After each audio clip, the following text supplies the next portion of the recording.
या रसूल अल्लाह, अगर आप नबी हैं, अगर आप नबी हैं तो नबी वो होता है जिसकी आसमानों पे भी चला करती है, जिसकी आसमानों पे भी चला करती है।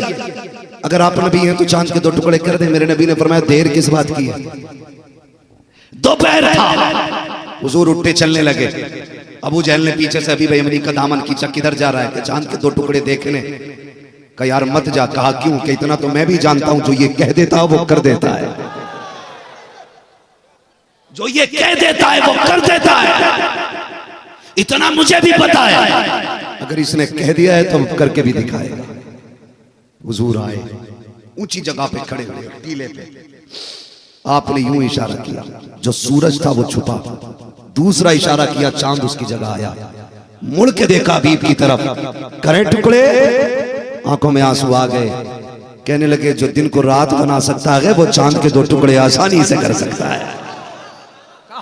फिर हुजूर ने उंगली का इशारा किया, आधा इधर आधा उधर। फरमाया हबीब यार एक बात और बता, इसे जोड़ना है या कयामत तक के लिए ऐसे ही छोड़ देना है? इसे जोड़ना है या कयामत तक के लिए ऐसे ही छोड़ देना है? हबीब यमनी ने कहा महबूब इसे चांद को फिर से दुरुस्त कर दीजिए। महबूब ने इशारा किया, चांद फिर से आके जुड़ जाता है। हबीब कदमों पे गिर जाते हैं, कहते महबूब मेरा एक सवाल का जवाब मिल गया है। दूसरा बाकी है, मान तो पहले ही गया था, लेकिन जो मेरा दूसरा सवाल था, सवाल भी आपको करना है, जवाब भी आपको देना है। आका फरमाइए। मेरे नबी फरमाते हैं, सुनो हबीब तुम्हारे दिल के अंदर एक ख्याल है, रब ने तुम्हें एक बेटी अता की है जो पाकिज़ है, चल नहीं सकती है, बोल नहीं सकती है, देख नहीं सकती है, एक जिंदा लाश है। तुम ये चाहते हो अल्लाह उसको शिफा अता फरमा दे। इतना सुनना तो कदमों पे गिर जाते हैं। महबूब का कलमा पढ़ करके हुजूर की बारगाह में कुछ दिन रुके। फिर जब जाने लगे, वतन पहुंचे गए, अपने दरवाजे पे गए हैं, दस्तक दी है। अंदर से वो बेटी जो बोल नहीं सकती थी, कहती अब्बा ठहरिए अभी आ रही हूं। जो चल नहीं सकती थी, उसने चल के दरवाजा खोला। जैसे हबीब यमनी की चौखट खोली है, सामने बेटी को खड़ा पाया।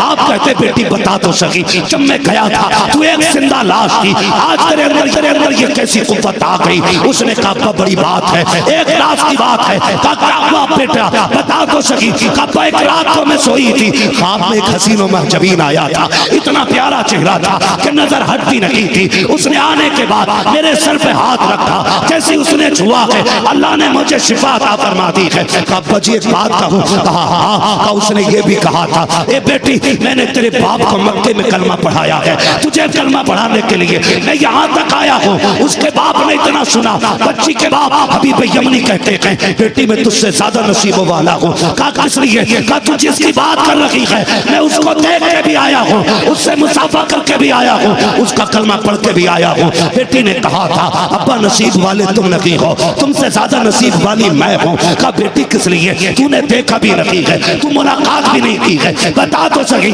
तेरा नसीब कैसे बड़ा है? तो बच्ची ने कहा था अब्बा सोचो तो सही, तुम कलमा पढ़ने के लिए मक्का गए थे, वो कलमा पढ़ाने के लिए मेरे घर आया था। लाजवाब। जब इस शिफा पे नजर बरेली के इमाम की पड़ी, तभी तो उन्होंने कहा था जिनके तलवों का धोबन है अब हयात है वो जाने मसीहा, है वो जाने मसीहा।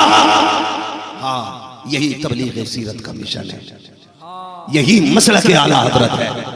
एक एक फर्द को तबलीग सीरत में जुड़ना चाहिए। हर शख्स अपने आप को तबलीग सीरत का लंबरदार समझे। मेरी तो ये कोशिश रहती है खाली तबलीग सीरत का नारा न लगाएं। काश कयामत में हुजूर पूछे बता तबलीग सीरत में था क्या करके आया? कोई कह दे आका मेरे पास रिस्क की फरावानी थी, मैंने गरीब बहन से निकाह करके उसके घर में इज्जतें बख्शी थी, मैंने गरीब बेटी को अपने घर की दौलत बनाया था। ये तबलीग सीरत है। और याद रखिए तबलीग सीरत का अहम पैगाम यही है कि तुम्हें देख के लोग ये कह दें मुस्तफ़ा का गुलाम जा रहा है। तबलीग सीरत का रंग खाली नारों में नहीं होना चाहिए, किरदार में भी होना चाहिए, किरदार में भी होना चाहिए। और तबलीग सीरत के हर फर्द का ये नारा हर वक्त जबान पे रहना चाहिए, तुझसे और जन्नत से क्या मतलब, वहां भी दूर हो हम रसूलुल्लाह के जन्नत। वो लोग कतई नहीं बोल रहे जो पहले से दावत मार रहे हैं। अभी क्या दावत तो नहीं चल रही है, कभी कभी तो खाला के यहाँ चले जाते हो। क्या करें, हमारे नाना ने कर दी थी शादी, अब हमें तो जाना ही पड़ेगा। ये रहता ना कहीं ना कहीं, ये लगा रहता, जितना लगना था लग गया, अब नहीं लगना चाहिए भाई, जो लगना था लग गया, लेकिन अब नहीं लगना चाहिए। कभी पैसा देख करके बेटी मत फेंकना, दौलत देख के किसी बदमज़हब को अपने घर का दामाद ना बनाना, इसलिए कि पैसे वाले बदअकीदे मेहमान से गरीब सुन्नी से यूं अकीदा बेहतर होता है। अक्सर एक बात कही जाती है जी, इसलिए बेटी दे दी कि पैसे वाले थे, इसलिए कर दिया रिश्ता कि लड़की ठीक रहेगी, इसलिए दामाद बना लिया कि बेटी खुश रहेगी। याद रखना, बहुत गौर से मेरी बात सुनना, ये दौलत कितने दिन काम आनी है? 60 साल, 70 साल, 80 साल, 90 साल, 100 साल, कितने 200 साल, फिर कब्र में कोई लेके जाएगा? नहीं, बोले लेके जाएगा कोई? खाली हाथ आए थे और खाली हाथ जाना है। तो जब कब्र में दौलत नहीं जानी है तो ये बदअकीदा करोड़पति दामाद का क्या चार डालोगे? ये दुनिया की 60 साल जिंदगी भूख के साथ कट सकती है, प्यास के साथ कट सकती है, जरूरतों के साथ कट सकती है, लेकिन आखिरत की जिंदगी कटना मुश्किल हो जाएगी।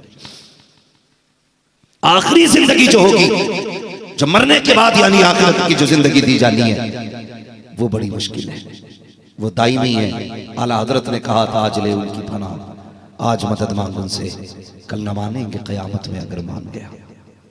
मेरे भाइयों, बेटियों का नसीब बर्बाद न करें, दौलत वाला देख के उन्हें जहन्नम में न धकेलें, दामाद अगर देखना है गाड़ी वाला न देख, मुस्तफा जाने रहमत पे लाखों सलाम पढ़ने वाला देखा करो।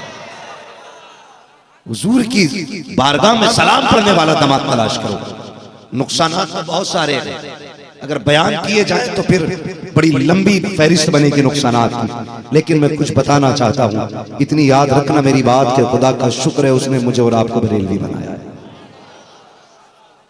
हमें और आपको इमाम अहमद रजा जैसा इश्क का ताजदार दिया है, और ये आला हजरत ही की बदौलत है जो हिंदुस्तान में जलसे हो रहे हैं। क्या बात है। जो उनकी औलादों से नफरत करते हैं, मैं उनको एक सबक देना चाहता हूं। स्टेज कितना ही बड़ा सजा ले, जितना चाहे बड़ा इश्तिहार बनवा ले, लेकिन जब तह में जाएगा पता चलेगा ये जलसा बरेली वालों की वजह से हो रहा है। मैं बात बड़ी कह गया हूं, अगर आप समझ गए हो तो बिल्कुल, ये जलसा बरेली वालों ही की वजह से हो रहा है। हमें फख्र है कि हमारा मरकज बरेली शरीफ है, और सुन्नियों का शेर हमारे कायदे मिल्लत हुजूर अजद मियां साहिब क़िबला। खुदा की कसम, आप चेहरा देखेंगे इंशाअल्लाह। 21 तारीख में, 21 फरवरी में तशरीफ ला रहे हैं ना, चेहरा देखना, असजद मियां के चेहरे में अजहरी मियां के जलवे नजर आएंगे। देखना गौर से, ये आज कह के जा रहा हूं, असजद मियां के चेहरे में अजहरी मियां का जलवा नजर आएगा। वो कहा था किसी ने, बाप का इल्म न बेटे को अगर अजबर हो, फिर पिसर मालिक के मीरासे पितर क्यों कर हो। बाप की मीरास का वही बेटा मालिक होता है जिसे बाप के राजों की खबर होती है। ये याद रखिएगा मेरी बात। हुजूर कायदे मिल्लत आने वाले हैं, वहां जाइएगा। और हमारे बरेली की एक करामत है, जो आज भी बरेली से जुड़ जाता है ना, वो मोहताज होके तो मर सकता है, लेकिन बदअकीदा होके नहीं मर सकता है। बदअकीदा होके नहीं मर सकता है। वरना मेरा चैलेंज है यार, इमाम अहमद रजा ने काम किया है सुन्नियत का। बेशुमार वली है हिंदुस्तान में, वारिस पाक भी है, साबिर पाक भी है, मखदूम पाक भी है, मोइनुद्दीन अजमेरी भी है, दाता अली अजमेरी भी है, साबिर पाक भी है, कितने सारे दुनिया के अंदर वली हैं। मगर खुदा की कसम वहाबियों को चिढ़ सिर्फ आला हज़रत से। उसकी वजह यह है कि इनके चेहरों का नकाब सिर्फ बरेली के अहमद रजा ने उठाया है। यही वजह है भाई। पूरी दुनिया रोड पे गुजर के जा रही है, लेकिन मुझे चिढ़ उससे होगी ना जो मुझे लात मार के जाएगा। बोलो जो मुझे लात मारेगा ना उसी से तो मुझे चिढ़ होगी, बाकी से मुझे क्या मतलब है। तो इमाम अहमद रज़ा खान फाजिल बरेलवी से चिढ़ की वजह यह है इन्होंने एक एक फिरके का नकाब पलट के बताया कि ये हदीसें लेके आएगा, होशियार रखना, ये कहेगा कि हम अहले हदीस हैं, इनसे बच के रहना, ये कहेंगे हम सुन्नत वाले हैं, इनसे भी बच के रहना, ये कहेंगे हम सीरत वाले हैं, इनसे भी बच के रहना। इमाम अहमद रज़ा ने सबके चेहरों के नकाब पलट के बताया अगर जन्नत में जाना चाहते हो तो इन छोटी छोटी जमातों के चक्कर में ना पड़ना, अगर जन्नत में जाना है अबू बकर सिद्दीक का दामन थाम लेना, जन्नती हो जाओ। लाजवाब लाजवाब, नारे तकबीर, नारे रिसालत, अज़मते सहाबा, फैज़ाने औलिया इकराम। और खुदा का शुक्र है हम बरेली वाले सहाबा के तरीके पे हैं, हम बरेली वाले सहाबा के तरीके पे हैं। कैसे? ये जो 24 नंबर ही है ना, लंबे कुर्ते वाली कौम, पजामा हाथ से छोटा पहनने वाली कौम, हाँ, ये कौम ये कहती है माज़अल्लाह नबी किसी को कुछ नहीं दे सकते। और इन्होंने अपनी किताब में लिखा माज़अल्लाह जिसका नाम मोहम्मद या अली हो वो किसी चीज का मालिक व मुख्तार नहीं है। सुन रहे मेरी बात? ये बातें याद कर लीजिए। इन्होंने अपनी किताब में लिखा जिसका नाम मोहम्मद या अली हो वो किसी चीज का मालिक व मुख्तार नहीं है। ये इनकी किताबें कहती हैं। सहाबा का अकीदा क्या है? सहाबा का अकीदा ये है अगर गरीबी आती तो हुजूर से वो रिस्क लेने जाया करते थे, औलाद नहीं होती तो हुजूर से बच्चे लेने जाते और हुजूर देते। आला हजरत ने कहा मंगतों का हाथ उठते ही दाता की देन थी, दूरी कबूल और अर्ज में बस हाथ भर की है, मांगेंगे मांगे जाएंगे मुंह मांगी पाएंगे, सरकार में ना लागे ना हाजत अगर की है। इनका नजरिया अपना ये है कि नबी के चाहने से कुछ नहीं होता, और बरेली वालों का नजरिया ये है कि जो हुजूर चाह लेते हैं वो हो जाया करता है, जो हुजूर चाह लेते हैं वो जोर से वो हो जाया करता है। इनका नजरिया ये है नबी को इल्म गैब नहीं मालूम, लेकिन अबू बकर सिद्दीक हुजूर की चौखट पे आए, या रसूल अल्लाह ऐलान नबुव्वत किया? कहा हाँ। कहा जो नबी होता है वो गैब जानता है। ये किसने कहा? अबू बकर सिद्दीक रज़ियल्लाहु ताला अन्हु, खलीफा बिला फस्ल। आप कहते हैं या रसूल अल्लाह जो नबी होता है वो गैब जानता है, अगर आप नबी हैं तो आप भी गैब जानते होंगे। मेरे नबी ने दलील भी दी, सबूत भी दिया। फरमाया अबू बकर गैब के लिए वो काफी नहीं था जो राहिब ने तुझे बताया था, जो रागिब ने तुझे बताया था। मेरा कहने का मतलब यह है अबू बकर सिद्दीक का अकीदा यह है कि नबी गैब जानते हैं। ये कहते हैं नबी को पीठ के पीछे की खबर नहीं है। अब बताओ तो सही, इनका नजरिया यह है कि नबी को पीठ के पीछे की खबर नहीं, और सहाबा का नजरिया यह है कि नबी गैब जानते हैं। जहाँ कोई नहीं देख सकता वहां तक मुस्तफा देखते हैं। तो आला हजरत बोले और कोई गैब क्या, तुमसे निगाहों वाला जब ना खुदा की छुपा तुम पे करोड़ों दो। जवाब, नारे तकबीर, नारे रिसालत, इल्मे गैबे मुस्तफा। अब तुम बताओ अकीदा हमारा सच्चा या वहाबियों का सच्चा? इसलिए कि हमारा अकीदा हुजूर के सहाबा के अकीदे की मानते हैं। हमने ये 150 साल पुराने मुल्लों से अकीदा नहीं खरीदा। हमारा अकीदा तो 1400 साल अबू बकर सिद्दीक वाला अकीदा, फारूक आजम वाला अकीदा। हम हुजूर को वैसे मानते हैं जैसे मानना चाहिए, और तुम हुजूर को बड़े भाई की तरह मानते हो, गांव के चौधरी की तरह मानते हो। हम हुजूर को ऐसा मानते हैं लमियाती नजीर व कफी नजरीन मिसले तो नशद पैदा जाना, जगराज को ताज तो रे सरसो है तुझको शहे तो सरा जाना। हम हुजूर को ऐसा मानते हैं वो कमाल हुस्ने हुजूर है कि गुमान नफ्से जहां नहीं, यही फूल खार से दूर है, ये वो शम्मा है कि धुआं है। वाह वाह, ऐसा मानते हैं, हम ऐसा मानते हैं। हम हुजूर को ऐसा मानते हैं, और जिसका ऐसा अकीदा ना हो चल भी निकल। समझ गए? मुसाफिर चलेगा उससे एक आध बार दावत, चलते फिरते कभी चाय मार दी, प्यास लगी तो कहीं पानी पी लिया लेके। बोलो पीछे वाले क्यों नहीं बोल रहे? रिश्तेदारी करके तो नहीं बैठे, इनके यहां दावत खाओगे, चाय पियोगे, अपने घर बुलाओगे, मेहमान बन के आए तो क्या करोगे? चारपाई खड़ी कर देना, चारपाई समझते ना, खाट खड़ी कर देना, कहना यहां हुजूर के गुस्ताखों की बैठने की कोई जगह नहीं है। समझ गए इतनी मेरी बात? तो इन वहाबियों से दूर रहना है इंशाअल्लाह। ये तबलीग सीरत का पैगाम है और हमारा नबी इतनी शान वाला। हैरत होती है, ईसाई अपने नबी की शान बढ़ाने पे लगा है, यहूदी अपने चक्कर में है, जिसे कोई नहीं मिला है वो दज्जाल का इंतजार कर रहा है आने का, उसे दज्जाल के आने का इंतजार है।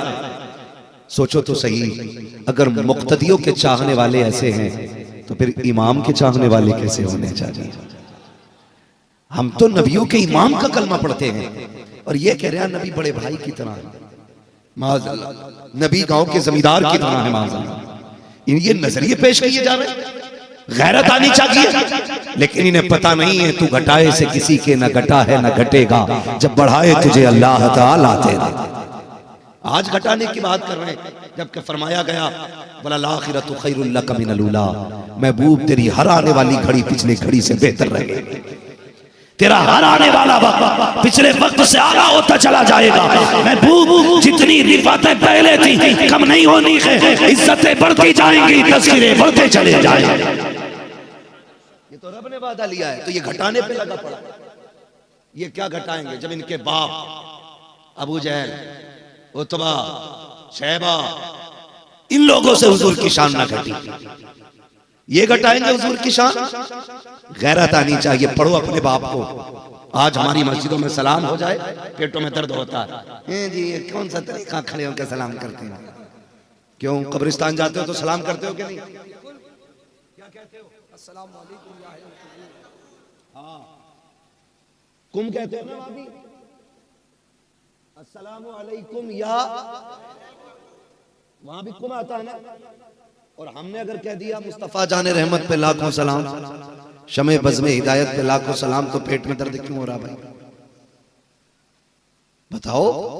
जब कब्र वालों को, उम्मतियों को सलाम की इजाजत है, तो मदीने वाले ताजदार को सलाम की इजाजत क्यों नहीं है? अच्छा, कब्रिस्तान जाते हो तो लेट के सलाम पढ़ते हो कि बैठ के खड़े खड़े मार देते हो? बोलो। अच्छा, कभी पूछा इन मौलवियों से जाकर कि सारी अकल पजामा छोटा करने में ही लगा दी?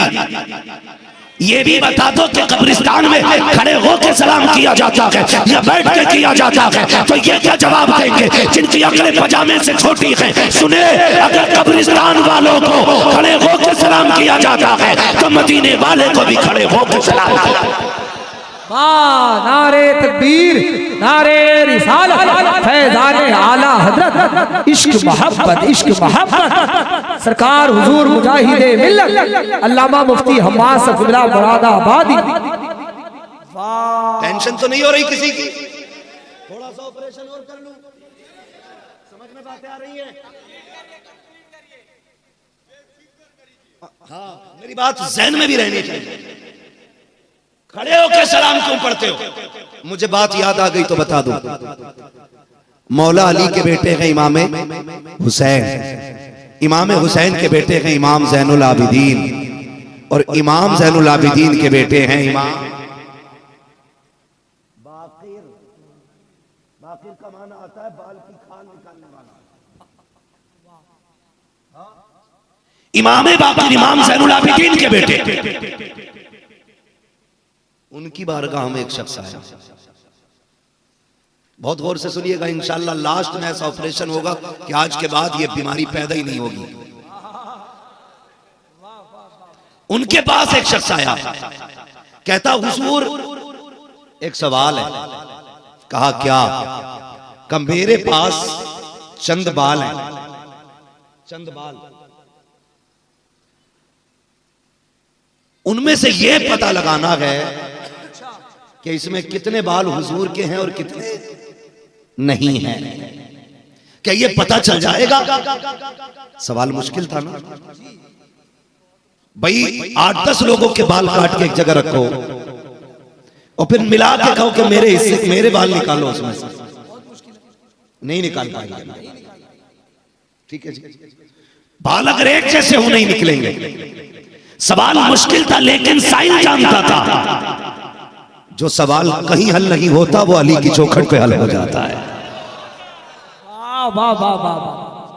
जो सवाल कहीं हल नहीं होता वो अली के बेटे हल कर देते। इसलिए इमाम बाकिर के पास आया, हुजूर पता चल जाएगा? फरमाया हाँ, कल ले आना, कल बता देंगे इसमें कितने बाल हमारे नाना के हैं और कितने बाल हमारे नाना के नहीं हैं। अगले दिन वो बाल बंदा लेके आया। आपने फरमाया कितने बाल हैं? कहा हुजूर ये 7 बाल हैं। आपने कहा सारे बाल निकालो और डब्बी के ऊपर रख दो। इमाम बाकिर ने सारे बाल डब्बी के ऊपर रखवाए और उसके बाद कहने लगे अब सारे लोग खड़े हो जाएं। सारे लोग खड़े हो जाएं। एक एक बात मैं इसलिए आहिस्ता समझा रहा हूं। फिर फरमाया अब सारे लोग खड़े हो जाएं। तो जितने बारगाह में लोग थे खड़े हो गए। सरकार आप क्या करना है? का दिल लगाओ मुस्तफा की चौखट से, आंखें बंद करो और मेरे नाना पे सलाम पढ़ना शुरू कर दो।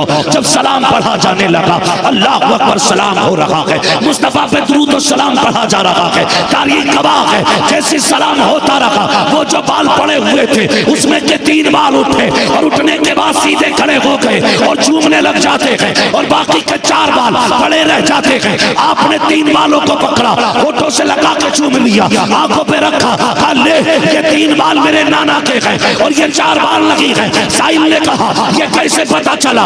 ये 3 नाना के हैं और ये 4 नहीं है। कहा तूने नहीं देखा? जो सलाम सुन करके खड़ा हो गया था वो नाना का है, जो बड़ा रह गया वो नाना का नहीं होगा। वाह लाजवाब, नारे तकबीर।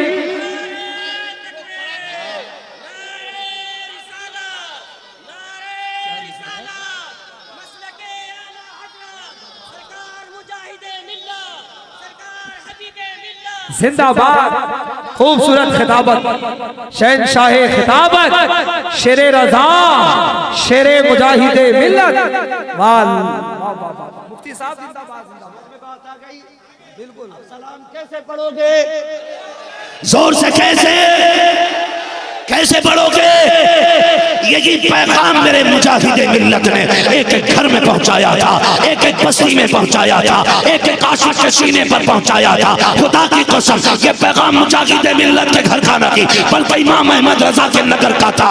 यही वजह है कि जगह जहां मुजाहिद का तज़किरा होता है वहां वहां इमाम अहमद रजा का तज़किरा। वाह वाह, अरे लाजवाब, जिंदाबाद जिंदाबाद। वाह वाह। हाँ आला हजरत आला। वाह, क्या बात है। और एक बात बताओ मुझे, हर शख्स की पहचान उसके बाप से होती है। हाँ, हर शख्स का तज़किरा जब होता है या तो ये कहा जाता है ये फला का बाप है, या फिर ये कहा जाता है ये फला का बेटा है। लेकिन मुकद्दर पे कुर्बान जाओ धामनगर वालों के, इनकी पहचान सिर्फ बाप से नहीं होती है, इनकी पहचान तो दीन रसूल पाक से हो गई है। ये हुजूर की दीन की पहचान, ये दीन इनकी पहचान बन गया।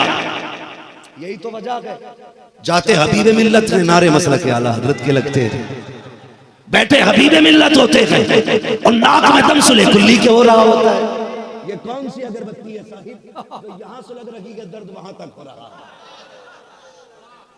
ये सिर्फ किसी के बाप के बेटे में दम नहीं हो सकता, सिर्फ किसी नस्ब से ये असर नहीं हो सकता। जरूर कोई घुट्टी पिलाई गई है तो कहना पड़ेगा इस जात को इश्क़ रसूल की घुट्टी पिलाई गई है। और याद रखिएगा, मैं मशवरा देख के जा रहा हूं, मैं कलंदरों के बारे में कम बोलता हूं।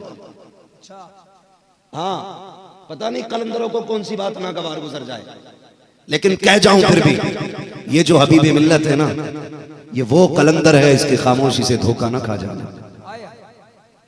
अगर ये जवाब नहीं देता किसी का तो गलत फहमी में मत रहना, ये मत सोचना ये कमजोर है। मैंने ये बात वहां भी कही थी और आज भी कह रहा हूं, ये अलग बात है खामोश खड़े रहते हैं, फिर भी जो लोग बड़े हैं वो बड़े रहते हैं। ऐसे असलाफ से मिलता है हमारा शजरा जिनके कदमों में कई ताज पड़े रहते हैं। जब तक जिंदा रहना मुजाहिद मिल्लत का दामन थामे रहना।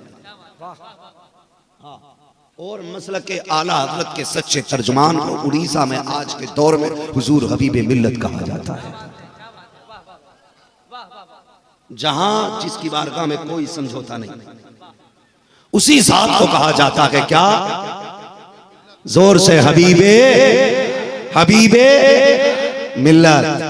अब अगली बात मैं करूं, यहां तक तो बात समझ में आ गई ना? सलाम कैसे पढ़ना है? खड़े होकर पढ़ना है। अगली बात सुने, मैंने ये शेर पढ़ा था, तू घटाए से किसी के न घटाए न घटेगा, जब बढ़ाए तुझे अल्लाह ताला तेरा। हुजूर की ताजीम के लिए खड़ा होना ये खुदा को पसंद है, ये खुदा को पसंद है। हुजूर की ताजीम के लिए खड़ा हो जाना ये खुदा को पसंद है। इब्तिदाई इस्लाम है, रास्ते रोके गए दीन के, कोशिशें की गई, इस्लाम बढ़ रहा है, कैसे इसको रोका जाए? लेकिन इस्लाम की फितरत में कुदरत ने लचक दी है, जितना के दबाओगे उतना ही हरा होगा। हाँ, जितना के दबाओगे उतना ही ये उभरेगा। तो कोशिश की गई दीन को रोकने की काफी, लेकिन देखे तो सही, जब 4 थे तब दीन नहीं रुका, 40 हो गए, 40 से 400 हो गए, आज करोड़ों में आ गए। किसी एक दो के मर जाने से दीन नहीं मर जाएगा। खुदा की कसम, ये दीन कयामत तक बाकी रहेगा, ये दीन कयामत तक बाकी रहेगा। किसी एक दो के मर जाने से दीन पे फर्क नहीं पड़ेगा, इसलिए कि ये दीन खुदा का है और इसको वही संभालने वाला है। मैं आपसे भी ये कहता हूं, अगर आप दीन छोड़ देते तो इसमें दीन का नुकसान नहीं, आपका नुकसान है। इसलिए कि दीन आपका मोहताज नहीं, आप दीन के मोहताज हो। इसलिए नौजवानों, अपनी जिंदगी दीन के सांचे में डालो।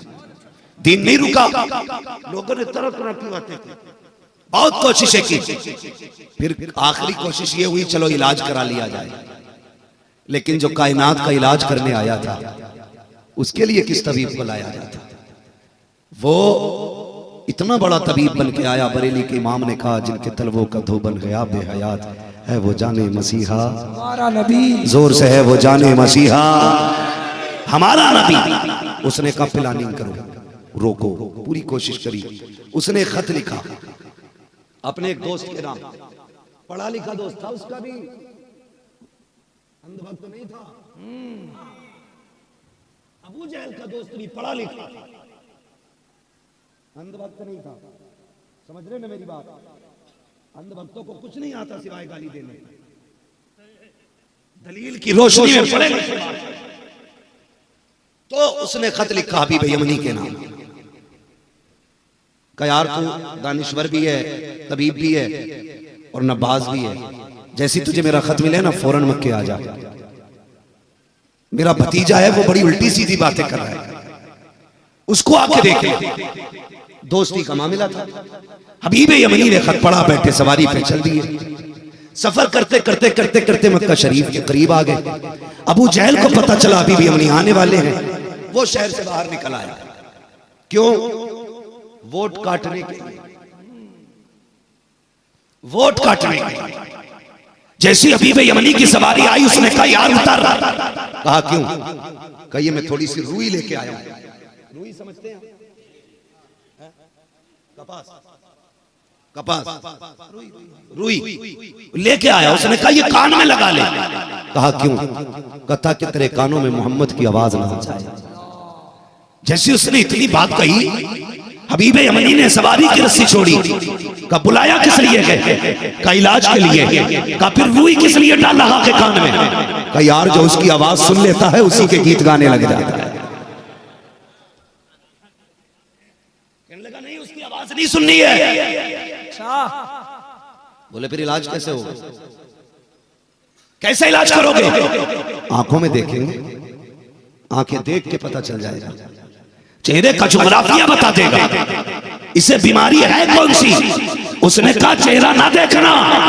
कहा क्यों? कहा जो एक बार देख लेता है उसी के गीत गाने लग जाता है। कहा क्या बात करते हो? कहा तुम नहीं जानते हो, एक बार बिलाल की नजर पड़ गई थी, सारे मक्के वाले मार मार के थक गए, लेकिन उसका यही जवाब है मैं दीन में अपनी जान दे सकता हूँ, नबी का दिया हुआ ईमान नहीं दे सकता।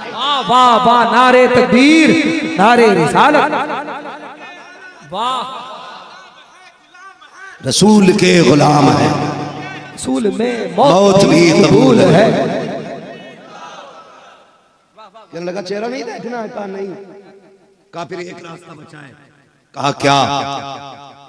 नब्ज देख लेंगे, कलाई पकड़ेंगे, पता चल जाएगा क्या बीमारी है। उसने कहा तूने पक्का काम मरवाने का कर दिया। कहा क्या हुआ? चेहरा नहीं देखेंगे, बात नहीं करेंगे, अब नब्ज तो देख लें। कहा हाथ की बात ना कर यार।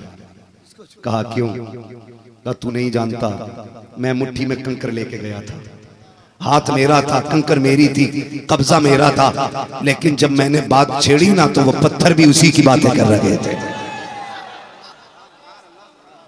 वो पत्थर भी उसी की बातें कर रहे थे।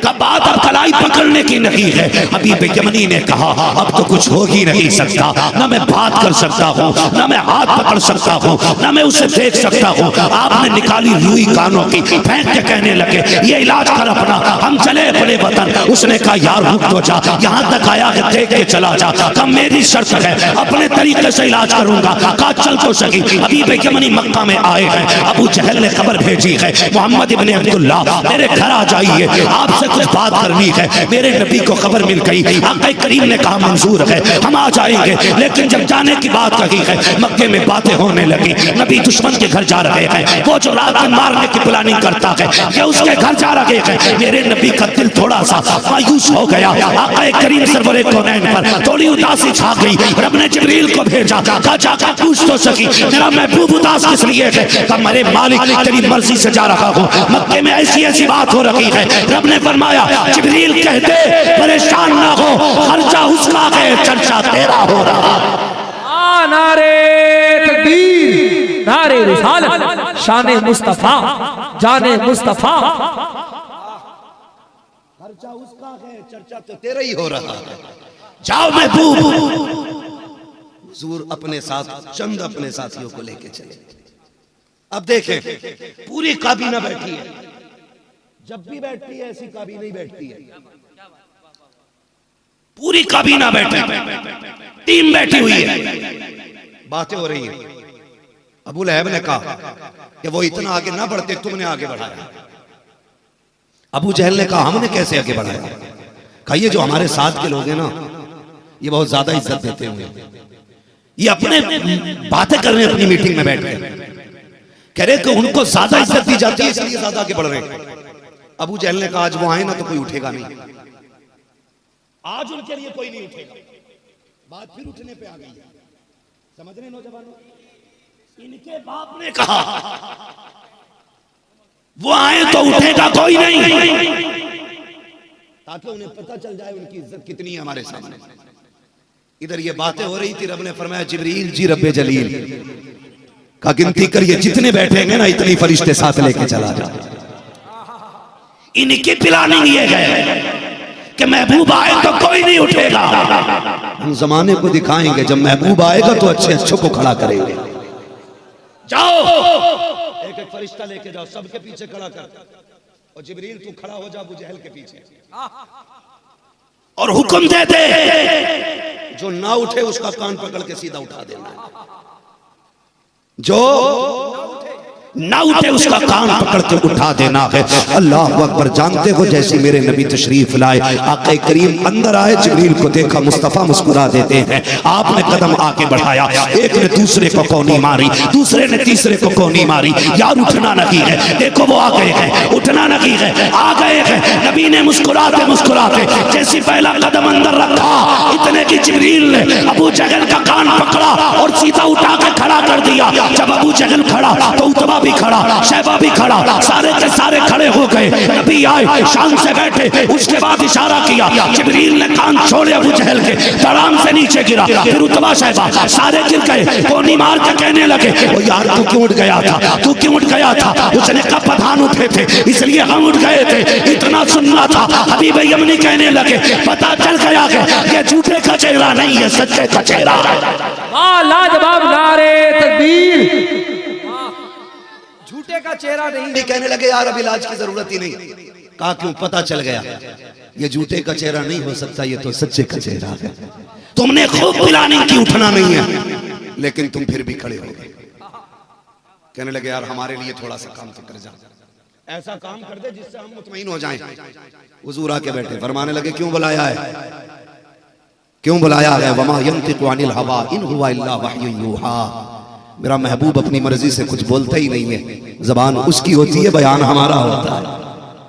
महबूब की वो गरजदार आवाज जैसी निकली गर्दनें झुक गई सबकी। जो पिलानी किए बैठे थे भीगी बिल्ली हो गई, कोई नहीं बोला। अभी बेयमनी आगे बढ़े तो महबूब ये तो पता लग गया कि अब आप पे बीमारी तो कोई आपको है नहीं, लेकिन इसका यह कहना है कि आप कहते हो अल्लाह के नबी हो। मेरे नबी ने फरमाया बेशक। उसने ये कहा, अभी बेयमनी कहने लगे कि जो नबी होता है, जो नबी होता है वो अपने साथ मुझसे लेकर के आता है। अगर आप नबी हैं तो एक सवाल मैं करूंगा, उसका जवाब आपको देना है। और एक सवाल जो मेरे मन के अंदर है ना, वो सवाल भी आप बताएंगे, जवाब भी आप बताएंगे। क्या बात है? कितनी खुली खुली बातें, फिर भी गैब ना मानते लोग। कितने बड़े बेवकूफ हैं। सारी कोशिश पजामे पे ही कर डाली, थोड़ी अकीदे पे कर लेते, सारा मसला पजामे पे। खुली हुई बात हबीब यमनी कह रहे, जो दिल में है वो भी आप बताओ और उस सवाल का जवाब भी आप दोगे। किसने कहा ये? हबीब यमनी ने। मेरे नबी ने ये नहीं कहा मैं नहीं जानता, फरमाया मंजूर है। मंजूर है। पहला सवाल तो करो। मंजूर है। उसने कहा अच्छा चलिए पहला सवाल। जादू सिर्फ जमीन पे चलता है, आसमान पे नहीं चलता। अगर आप नबी हैं ना तो चांद के 2 टुकड़े करके दिखाइए। वाह वाह वाह वाह, जिंदाबाद जिंदाबाद। दोपहर का है, चांद नहीं था अभी, सूरज था। हबीब यमनी कहते हैं क्या आप चांद के 2 टुकड़े कर सकते हैं? मेरे नबी ने फरमाया देर किस बात की? सारे लोग अपनी अपनी जगह पर खड़े हो जाइए, हुजूर नवाज से इसके बाद ये बात मुकम्मल होगी। हाँ इंशाल्लाह। नारे तकबीर। नवाज से मुजाहिद मिल्लत की आमद हो चुकी है। हजरत के चेहरे की जियारत करते रहे और मेरी थोड़ी सी गुफ्तगू रह गई है, मैं इजाजत पूरी कर लूं। चले आगे।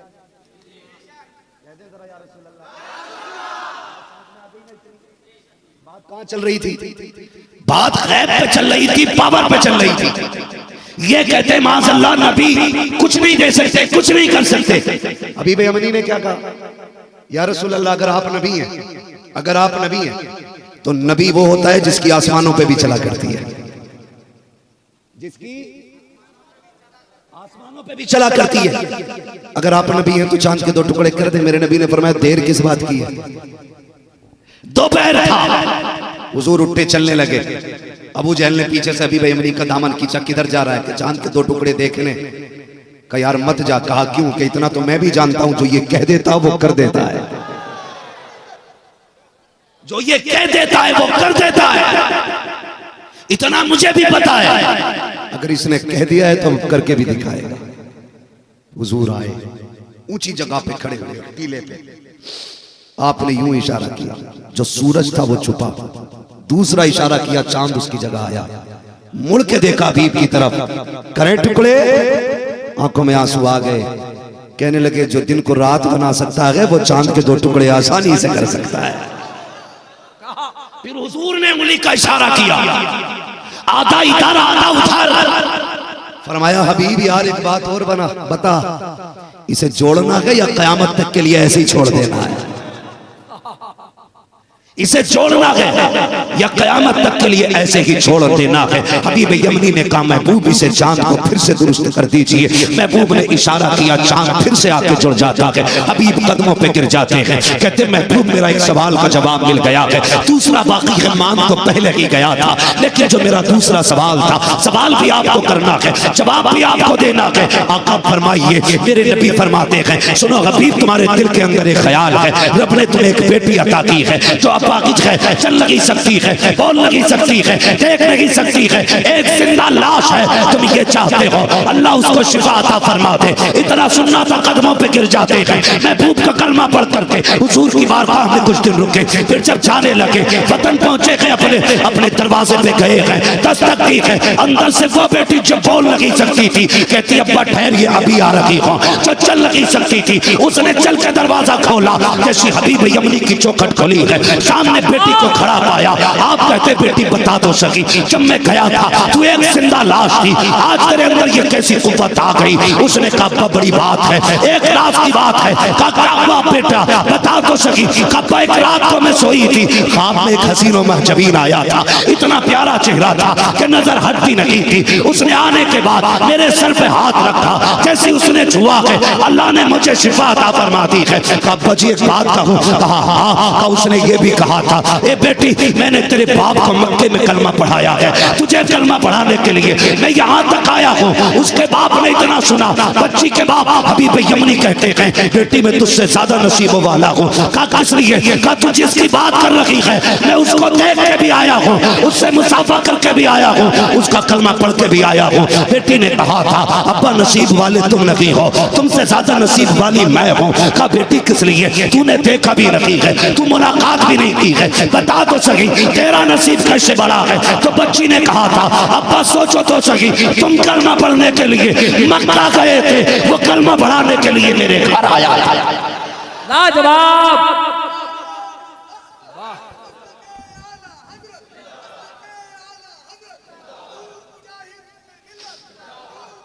वाह वाह वाह वाह वाह या जाने मुस्तफा, जाने मुस्तफा, अजमते मुस्तफा। क्या कहते? वाह हुजूर जानते भी हैं, हुजूर बांटते भी हैं। जब इस शिफा पे नजर बरेली के इमाम की पड़ी तभी तो उन्होंने कहा था जिनके तलवों का धोबन है अब हयात है वो जाने मसीहा, है वो जाने मसीहा। हाँ यही तबलीग सीरत का मिशन है, यही मसलक आला हजरत है। एक एक फर्द को तबलीग सीरत में जुड़ना चाहिए, हर शख्स अपने आप को तबलीग सीरत का लंबरदार समझे। मेरी तो ये कोशिश रहती है खाली तबलीग सीरत का नारा न लगाएं, काश कयामत में हुजूर पूछे पता तबलीग सीरत में था क्या करके आया? कोई कह दे आका मेरे पास रिज्क की फरावानी थी, मैंने गरीब बहन से निकाह करके उसके घर में इज्जत बख्शी थी, मैंने गरीब बेटी को अपने घर की दौलत बनाया था। ये तबलीग सीरत है। और याद रखिए तबलीग सीरत का अहम पैगाम यही है कि तुम्हें देख के लोग ये कह दें मुस्तफ़ा का गुलाम जा रहा है। गरीब को बेटी दे देना, बदमज़हब को बेटी नहीं देना है, और किसी कमबख्त को घर का दामाद नहीं बनाना। फिर मैं बोल जाता हूं तो लोग कहते हैं बड़ा कड़वा बोल के जाता है, बात ही ऐसी है भाई। फिर उस पर टिप्पणी करते रहो, कोई फर्क नहीं पड़ता। हमें तो ताजुश शरिया ने बताया है मसलक के आला हजरत पे कायम रहो, जिंदगी दी गई है इसी के लिए, जिंदगी दी गई है इसी के लिए। और जब मसलक आला हजरत पे पाबंदी से कमल पैरा रहोगे तो फिर मेरे मुर्शिद की खुशखबरी भी याद रखना, अख्तर कादरी खुल्द में चल दिया, खुल्द वाहे हर कादरी के लिए। तो अपनी नस्लों को ये शऊर बख्शें, उन्हें समझाएं जब तक जिंदा रहना है बरेली वालों का वफादार बन के रहना है। और तुम्हारे उड़ीसा के अंदर बरेली शरीफ का सबसे मजबूत सुतून हुजूर मुजाहिदे मिलत है।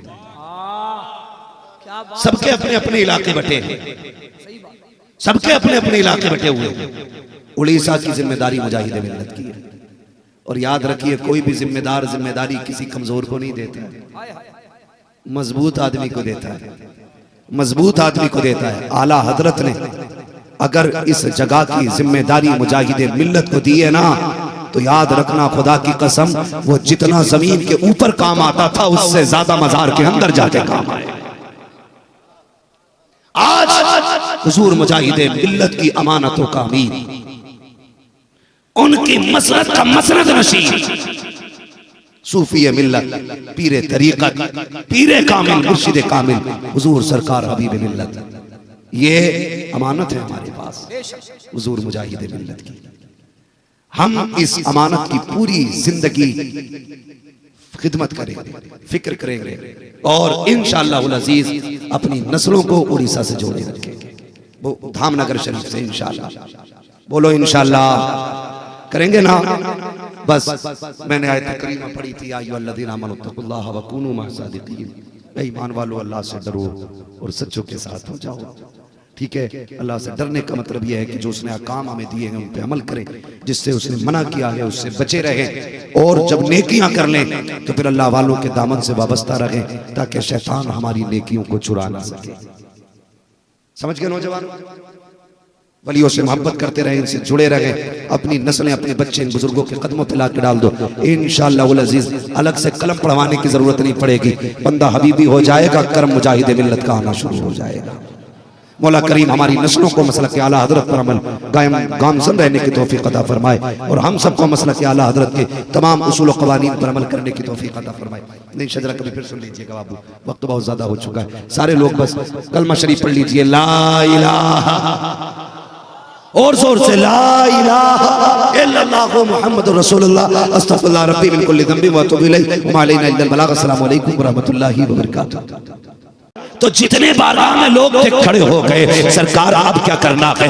दिल लगाओ मुस्तफा की चौखट से, आंखें बंद करो और मेरे नाना पे सलाम पढ़ना शुरू कर दो। जब सलाम पढ़ा जाने लगा, अल्लाह अकबर सलाम हो रहा है, मुस्तफा पे दुरूद और सलाम पढ़ा जा रहा है, तारीख गवाह है, जैसे सलाम होता रहा वो जो बाल पड़े हुए थे उसमें के 3 बाल उठे और उठने के बाद सीधे खड़े हो गए और चूमने लग जाते हैं, और बाकी के 4 बाल पड़े रह जाते हैं। आपने 3 बालों को पकड़ा, फोटो से लगा के चूम लिया, आंखों पे रखा, कहा ले ये 3 बाल मेरे नाना के हैं और ये 4 बाल लगी है। साहिल ने कहा ये कैसे पता चला ये 3 नाना के हैं और ये 4 नकी हैं? कहा तूने नहीं देखा, जो सलाम सुन करके खड़ा हो गया था वो नाना का है, जो बड़ा रह गया वो नाना का नहीं होगा।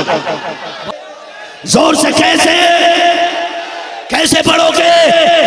यही पैगाम मेरे मुजाहिदे मिल्लत ने एक एक घर में पहुंचाया था, एक एक बस्ती में पहुंचाया था, एक एक आशिक के सीने पर पहुंचाया था। खुदा की कसम ये पैगाम मुजाहिदे मिल्लत के घर का नहीं बल्कि इमाम अहमद रजा के नगर का था। यही वजह है कि जगह जहां मुजाहिद का तज़किरा होता है वहां वहां इमाम अहमद रजा का तज़किरा। वाह वाह। हर शख्स का तज़किरा जब होता है, या तो ये कहा जाता है ये फला का बाप है, या फिर ये कहा जाता है ये फला का बेटा है, लेकिन मुकद्दर पे कुर्बान जाओ धामनगर वालों के, इनकी पहचान सिर्फ बाप से नहीं होती है, इनकी पहचान तो दीन रसूल पाक से हो गई है। ये हुजूर की दीन की पहचान, ये दीन इनकी पहचान बन गया।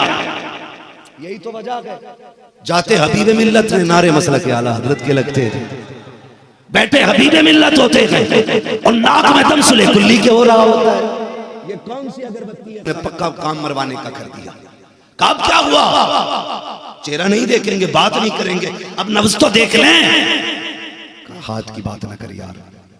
कहा क्यों? कहा तू नहीं जानता, मैं मुट्ठी में कंकर लेके गया था, हाथ मेरा था, कंकर मेरी थी, कब्जा मेरा था, लेकिन जब मैंने बात छेड़ी ना तो वो पत्थर भी उसी की बातें कर रहे थे,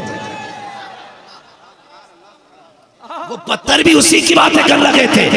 कब बात अब कलाई पकड़ने की नहीं है। हबीब यमनी ने कहा अब तो कुछ हो ही नहीं सकता, ना मैं बात कर सकता हूँ, ना मैं हाथ पकड़ सकता हूँ, ना मैं उसे देख सकता हूँ। आपने निकाली रुई कानों की, फेंक के कहने लगे ये इलाज कर अपना, हम चले अपने वतन। उसने कहा यार रुक तो जा, यहाँ तक आया है देख के चला जा। कहा मेरी शर्त है अपने तरीके से इलाज करूंगा। कहा चल तो सही। हबीब यमनी मक्का में आए हैं, अबू जहल ने खबर भेजी है मोहम्मद इब्ने अब्दुल्लाह मेरे घर आ जाइए, आपसे कुछ बात करनी है। मेरे नबी को खबर मिल गई, आका करीम ने कहा मंजूर है, हम आ जाएंगे। लेकिन जब जाने की बात कही है मक्के में बातें होने लगी। नबी दुश्मन के घर जा रहे हैं, वो जो रात में मारने की प्लानिंग करता है ये उसके घर जा रहे हैं। मेरे नबी का दिल थोड़ा सा मायूस हो गया। आका करीम सरवरे कौनैन पर थोड़ी उदासी छा गई। रब ने जिब्रील को भेजा, कहा जाकर पूछ तो सकी मेरा महबूब उदास किस लिए है? कहा मेरे मालिक तेरी मर्जी से जा रहा हूँ, मक्के में ऐसी ऐसी बात हो रही है। रब ने फरमाया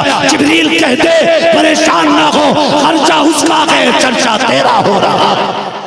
नारे तकबीर, नारे रिसालत, शान मुस्तफा, जाने मुस्तफा। जाओ महबूब। अब देखें पूरी काबीना बैठी है, पूरी काबीना बैठी, टीम बैठी हुई है, बातें हो रही है। अबू लहब ने कहा कि वो इतना आगे ना बढ़ते, तुमने आगे बढ़ाया। अबू जहल ने कहा हमने कैसे आगे बढ़ाया? कहा ये जो हमारे साथ के लोग हैं ना, ये बहुत ज्यादा इज्जत देते हैं, ये अपने बातें कर रहे हैं अपनी मीटिंग में बैठ गए, कह रहे कि उनको ज्यादा इज्जत दी जाती है इसलिए ज्यादा आगे बढ़ रहे हैं। अबू जहल ने कहा आज वो आए ना तो कोई उठेगा नहीं, वो आए तो उठेगा कोई नहीं। इधर ये बातें हो रही थी, रब ने फरमाया जिब्रील जी रब्बे जलील का गिनती करिए, जितने बैठेंगे ना इतनी फरिश्ते साथ लेके चला जा। इनकी प्लानिंग ये है कि महबूब आए तो कोई नहीं उठेगा। हम जमाने को दिखाएंगे जब महबूब आएगा तो अच्छे अच्छों को खड़ा करेंगे। जाओ एक एक फरिश्ता लेके जाओ, सबके पीछे खड़ा और हुक्म दे दे जो ना उठे उसका कान पकड़ के सीधा उठा देना, जो ना उठे उसका कान पकड़ के उठा देना है। अल्लाह अकबर। जानते हो जैसे मेरे नबी तशरीफ लाए, आका करीम अंदर आए, जिब्रील को देखा, मुस्तफा मुस्कुरा देते हैं। आपने कदम आगे बढ़ाया, एक ने दूसरे को कोनी मारी, दूसरे ने तीसरे को कोनी मारी, यार उठना नहीं है, देखो वो आ गए हैं, उठना नहीं है, आ गए हैं। नबी ने मुस्कुराते मुस्कुराते जैसे पहला कदम अंदर रखा, इतने की जिब्रील ने अबू जहल का कान पकड़ा और सीधा उठा के खड़ा कर दिया। जब अबू जहल खड़ा तो उतबा भी खड़ा, शैबा भी खड़ा, सारे के सारे खड़े हो गए। नबी आए, शान से बैठे, उसके बाद इशारा किया, जिब्रील ने कान छोड़े अबू जहल के, धड़ाम से नीचे गिरा, फिर उतबा शैबा सारे गिर गए। कोनी मार के कहने लगे ओ यार तू क्यों उठ गया था, तू क्यों उठ गया था? उसने कहा पठान उठे थे इसलिए हम उठ गए थे, इतना सुनना था। हबीब यमनी कहने लगे पता चल गया कि ये झूठे का चेहरा नहीं है, सच्चे का चेहरा है। लाजवाब नारे तकबीर, झूठे का चेहरा नहीं। कहने लगे यार अब इलाज की जरूरत ही नहीं, कहा क्यों? पता चल गया ये झूठे का चेहरा नहीं हो सकता, ये तो सच्चे का चेहरा है। तुमने खूब प्लानिंग की, उठना नहीं है, लेकिन तुम फिर भी खड़े हो गए। हुजूर आके बैठे, फरमाने लगे क्यों बुलाया है, क्यों बुलाया है? वमा यंतिकु अनिल हवा इन हुवा इल्ला वह्युन यूहा। मेरा महबूब अपनी मर्जी से कुछ बोलता ही नहीं है, जबान उसकी होती है, बयान हमारा होता है। महबूब की वो गरजदार आवाज जैसी निकली, गर्दनें झुक गई सबकी। जो प्लानिंग किए बैठे थे भीगी बिल्ली हो गई, कोई नहीं बोला। अभी बेयमनी आगे बढ़ेगा तो महबूब ये तो पता लग गया कि अब आपकी बीमारी तो कोई आप, लेकिन इसका ये कहना है आप कहते हो अल्लाह के नबी हो। उसने ये कहा, अभी बेयमनी कहने लगे कि जो नबी होता है, जो नबी होता है वो अपने साथ मुझसे लेकर के आता है। अगर आप नबी हैं जवाब आपको देना है, और एक सवाल जो मेरे मन के अंदर है ना, वो सवाल भी आप बताएंगे, जवाब भी आप बताएंगे। सारी कोशिश पजामे पे ही कर डाली, थोड़ी अकीदे पे कर लेते, सारा मसला पजामे पे। आप बताओ, और उस सवाल का जवाब भी आप दोगे। किसने कहा ये? हबीब यमनी ने। मेरे नबी ने ये नहीं कहा मैं नहीं जानता, फरमाया मंजूर है, मंजूर है।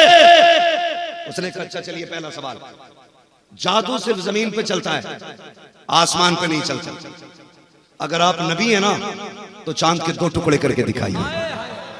वाह वाह वाह वाह, जिंदाबाद जिंदाबाद। दोपहर का है, चांद नहीं था अभी, सूरज था। हबीब यमनी कहते हैं कि आप चांद के 2 टुकड़े कर सकते हैं? मेरे नबी ने फरमाया देर किस बात की, गैब पे चल रही थी, पावर पे चल रही थी। ये कहते माज़अल्लाह नबी कुछ नहीं दे सकते।